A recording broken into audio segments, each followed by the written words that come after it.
നമസ്കാരം സാറേ. നമസ്കാരം. ഞാൻ വന്നത് എന്തിനാണെന്ന് സാറിന് മനസ്സിലായി കാണും. അങ്ങനെ മുൻകൂട്ടി മനസ്സിലാക്കാൻ ഞാൻ ജ്യോതിഷ പണ്ഡിതൻ പടനിലം ഗോപാലകൃഷ്ണനല്ലോ.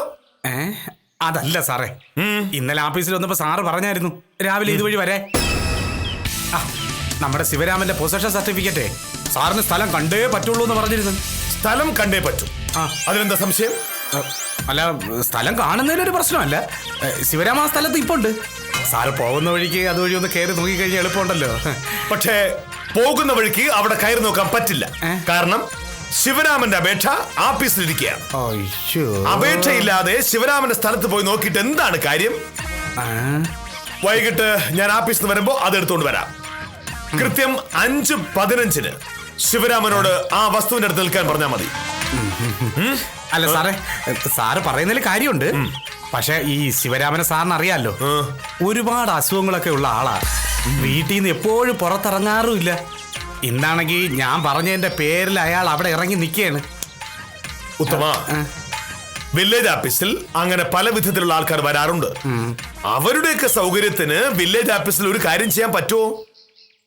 വൈകിട്ട് കൃത്യം 5:15 അവിടെ വന്നാൽ സ്ഥലം കാണാം. നാളെ സർട്ടിഫിക്കറ്റും കൊടുക്കാം. അല്ലെങ്കിലും നിയമപ്രകാരം ഇന്നലെ തന്ന അപേക്ഷയ്ക്ക് നാളെ സർട്ടിഫിക്കറ്റ് കൊടുത്താൽ മതി. അപ്പൊ ശിവരാമനോട് വൈകിട്ട് വരാൻ പറയാല്ലേ? ശരി സാറേ. ഉത്തമ, അമേരിക്കയുടെ ആദ്യത്തെ പ്രസിഡന്റ് ആരാണ്? മനസ്സിലായില്ല സാറേ. ഇതിലിപ്പോ എന്താ മനസ്സിലാക്കാൻ? അമേരിക്ക അമേരിക്ക എന്ന് ഉത്തമം കേട്ടിട്ടില്ലേ? അത് കേട്ടിട്ടുണ്ട്. അമേരിക്കക്ക് ഒരു പ്രസിഡന്റ് ഉണ്ട് എന്നറിയാമോ? പിന്നെ നമ്മുടെ ഒബാമ. അതിപ്പോ ഞാൻ ചോദിച്ചത് അമേരിക്കയുടെ ആദ്യത്തെ പ്രസിഡന്റ് ആരായിരുന്നു എന്നാണ്. ഒരു കൈവശാവകാശ സർട്ടിഫിക്കറ്റ് കിട്ടണമെങ്കിൽ അതൊക്കെ പഠിക്കണോ സാറേ? കൈവശാവകാശ സർട്ടിഫിക്കറ്റിന്റെ കാര്യമല്ല പറഞ്ഞത്.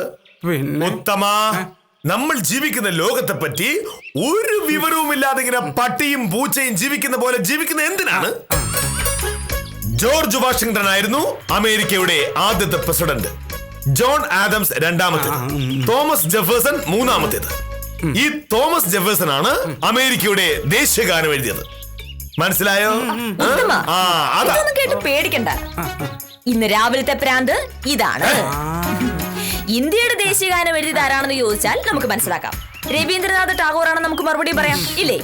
പക്ഷെ അത് നമ്മൾ പറയുമെന്ന് അറിയാവുന്നത് കൊണ്ടാണ് അമേരിക്കയുടെ ദേശീയഗാനത്തിന്റെ കാര്യം സാർ പറയുന്നത്. സത്യത്തിൽ ഇന്നത്തെ പരീക്ഷ ജയിച്ച് എനിക്കൊരു മജിസ്ട്രേറ്റ് ആവാൻ പറ്റിയിരുന്നെങ്കിൽ മോഹനകൃഷ്ണ സാറിനെ ജീവപര്യന്തം തടവിന് ശിക്ഷിക്കാമായിരുന്നു. ഞാനും ഉത്തമനും നാട്ടുകാരും ഒക്കെ രക്ഷപ്പെട്ടേനെ.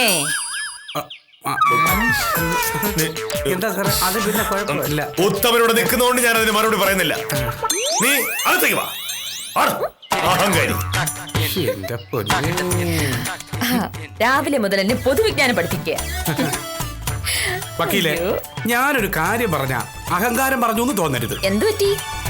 അപ്പോ സാറിനെ പറ്റി എന്തോ പരാതി ഉണ്ടല്ലോ ഉത്തമന്? സാറിനെ പറ്റിയല്ല, വക്കീലിനെ പറ്റി. എന്നെ പറ്റിയോ? അതെന്താണ്? മജിസ്ട്രേറ്റ് ആയിരുന്നെങ്കിൽ മോഹനകൃഷ്ണ സാറിനെ ജീവപര്യന്തം ശിക്ഷിക്കാമായിരുന്നു എന്ന് വക്കീല് പറഞ്ഞില്ലേ? അതെങ്ങനെയാ പറ്റുന്നത്? എന്താണ്? ജീവപര്യന്തം ശിക്ഷ കിട്ടുന്ന വകുപ്പുകൾ മജിസ്ട്രേറ്റ് കോടതിയിൽ വിചാരണ ചെയ്യാൻ പറ്റൂലല്ലോ. പരമാവധി 3 കൊല്ലം. അതേ മജിസ്ട്രേറ്റിന് പറ്റൂ. അപ്പൊ ഞാൻ ഇറങ്ങട്ടെ. വലിയ വക്കീലാണെന്ന് പറഞ്ഞിട്ട് ഒരാള്, വില്ലേജ് ഓഫീസർ എന്ന് പറഞ്ഞ് വേറൊരാള്, ആവശ്യമുള്ള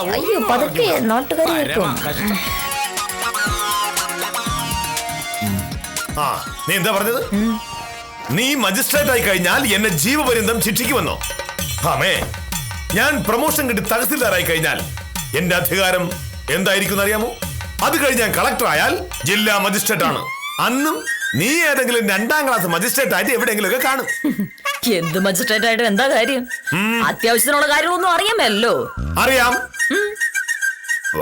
പാചകം എല്ലാം അറിയാം. ശരീരത്തിൽ എത്ര എല്ലുകളുണ്ടെന്ന് ഞാൻ ചോദിച്ചിട്ടുണ്ട്. ഇല്ല, ചവിട്ടി പിടിക്കും. അതറിയേണ്ട കാര്യമില്ല, അത് വൈദ്യശാസ്ത്രമാണ്. മോഹനേട്ടാ, എല്ലാം അറിഞ്ഞിരിക്കണം. ഉദാഹരണത്തിന്, ഒരു ദിവസം നമ്മൾ വഴിയിലൂടെ പോകുമ്പോൾ ഒരാൾ കുഴഞ്ഞു വീഴും. ചിലപ്പോ അപസ്മാരമായിരിക്കും. അപ്പോ ഒരു ഇരുമ്പതിന്റെ അടുത്ത് കൈ പിടിപ്പിക്കാനുള്ള അറിവ് വേണ്ടേ? ഹൃദയ സംബന്ധമായ എന്തെങ്കിലും പ്രശ്നങ്ങളുള്ള ആളാണെങ്കിൽ അയാൾക്ക് സ്വയം ശ്വസിക്കാൻ പറ്റില്ല. അപ്പോ കൃത്രിമ ശ്വാസോച്ഛ്വാസം കൊടുക്കണം. ഇനി പ്രഷർ കുറഞ്ഞു പോയ ആളാണെങ്കിൽ ഉപ്പ് കൊടുക്കണം. ഇനി ഷുഗർ കുറഞ്ഞു പോയ ആളാണെങ്കിൽ ഒരല്പം പഞ്ചസാരയോ മിഠായിയോ കൊടുക്കണം. ഇതൊന്നും വൈദ്യശാസ്ത്രം പഠിച്ചറിയേണ്ട കാര്യങ്ങളല്ല, ദൈനംദിന ജീവിതത്തിൽ ആവശ്യമുള്ള കാര്യങ്ങളാണ്. അങ്ങനെയാണെങ്കിൽ പിന്നെ നാട്ടിലെ ഡോക്ടർമാരെന്തിനാ? തനി അങ്ങ് ചികിത്സിച്ചാ പോലെ. ഡോക്ടർമാരുടെ ജോലി സ്വയം ചെയ്യുന്ന നീയൊക്കെ ഒടുവിൽ വില്ലേജ് ഓഫീസറുടെ ജോലി ചെയ്യില്ലെന്ന് ആര് കണ്ടു? ഒരു കരോടൊക്കെ രസീതല്ലേ, അത് ഞാൻ തന്നെ ചെയ്താൽ മതി എന്ന് പറഞ്ഞാലോ? ഇതൊന്നും അല്ല ഭാമേ പൊതുവിജ്ഞാനം എന്ന് പറയുന്നത്. അല്ല, അമേരിക്കയുടെ പ്രസിഡന്റ് ആരാണെന്ന് അറിയുന്നത് മാത്രമാണ് പൊതുവിജ്ഞാനം. നിന്നെ കഴിഞ്ഞ ആഴ്ച ലീവ് എടുത്തോണ്ട് ഇനി ഒരു ലീവ് ഉടനെ കിട്ടാൻ വലിയ പാടായിരിക്കും അല്ലേ കാഞ്ചന സാറേ? പ്രഭയ്ക്ക് ഇനി എന്തിനാ ലീവ്? ഇളയ അനിയന് അടുത്ത മാസം എൻട്രൻസ് പരീക്ഷയാ. കൂടെ ഇരുന്നില്ലെങ്കിൽ അവൻ ഒന്നും പഠിക്കൂല. അതിപ്പം പ്രഭ കൂടെ ഇരുന്നിട്ട് എന്താ കാര്യം? അനിയനൊരു സംശയം ചോദിച്ചാൽ പറഞ്ഞു കൊടുക്കാൻ അറിയാമോ? എവിടുന്ന്? നമ്മൾ കേട്ടിട്ട് പോലും ഇല്ലാത്ത കാര്യങ്ങളല്ലേ അവര് പഠിക്കുന്നത്. വെറുതെ കൂട്ടിയിരിക്കും. ഇടയ്ക്കിടയ്ക്ക് ഓരോ കാപ്പി ഉണ്ടാക്കി കൊടുക്കുക, അത്രേ ഉള്ളൂ. എന്റെ കാര്യം അങ്ങനെ തന്നെയാ പ്രഭേ. മോൻ UKG-യിലായതേ ഉള്ളൂ, പക്ഷേ പഠിക്കാനുള്ളത് കണ്ടല്ലേ നമ്മൾ ഞെട്ടും. ഇന്നലെ അവൻ എന്നോട് ചോദിക്കുക കേരളത്തിലെ വിദ്യാഭ്യാസ മന്ത്രി ആരാണെന്ന്. ഹോ, ഞാൻ അയ്യടാന്നായിപ്പോയി. മുഖ്യമന്ത്രിയുടെയോ ആഭ്യന്തരമന്ത്രിയുടെയോ റവന്യൂ മന്ത്രിയുടെയോ പേര് ചോദിച്ചാൽ നമ്മൾ പറയും. പക്ഷേ വിദ്യാഭ്യാസ മന്ത്രിയുടെ പേര് ചോദിച്ചാലേ ഞാൻ എങ്ങനെ പറയാനാ? ശിശുപാലൻ ചേട്ടൻ എന്താ താമസിച്ചേ? ഒന്നും പറയണ്ട എന്റെ കാഞ്ചന സാറേ. മൂത്ത മോള് +2-നല്ലേ. അവക്ക് അടുത്ത ആഴ്ച എന്തോ ഒരു സ്കോളർഷിപ്പ് പരീക്ഷ. പൊതുവിജ്ഞാനം എന്നും പറഞ്ഞൊരു പേപ്പറുണ്ട്, അതിന് പറ്റിയ ഒരു ഗൈഡ് നോക്കി ഇറങ്ങിയതാ. ഞങ്ങളും അത് തന്നെ പറഞ്ഞുകൊണ്ടിരിക്കുകയായിരുന്നു. ഇക്കാലത്ത് കുട്ടികളെ പഠിപ്പിക്കണമെങ്കിൽ സ്കൂൾ ഫീസ് മാത്രം ഉണ്ടാക്കിയാൽ പോരാ, നമുക്കും വിവരം വേണം. എന്ത് ചെയ്യാനാ? ഈ പ്രായത്തിൽ ഇനി എവിടെ പോയി വിവരം വയ്ക്കാനാ? അപ്പൊ പിന്നെ കാശ് മുടക്കി ഇതുപോലെ ഒരു ഗൈഡ് വാങ്ങിക്കണം. അതേ വഴി. വേറെയും വഴിയുണ്ട്. ദിവസേന രാവിലെ വീട്ടിൽ വരുന്ന പത്രത്തിൽ വരുന്ന കാര്യങ്ങളെ ആ ഗൈഡിലും ഉള്ളൂ. പക്ഷേ പത്രം മനസ്സിരുത്തി വായിക്കാത്തത് കൊണ്ട് അതിലുള്ളതൊന്നും ഓർമ്മ വരുന്നില്ല. എന്താ, ശരിയല്ലേ? ഇനിയിപ്പോ രാവിലെ പത്രം കാണാതെ പഠിക്കണമെന്നാണോ സാറ് പറയുന്നത്? നിങ്ങളുടെയൊക്കെ കുഴപ്പം ഇതാണ്. കാണാതെ പഠിക്കണം. കാണാതെ അല്ല പഠിക്കേണ്ടത്, കണ്ടു തന്നെ പഠിക്കണം. മനസ്സിൽ കണ്ടു പഠിക്കണം. അപ്പൊ ഓർമ്മ വരും.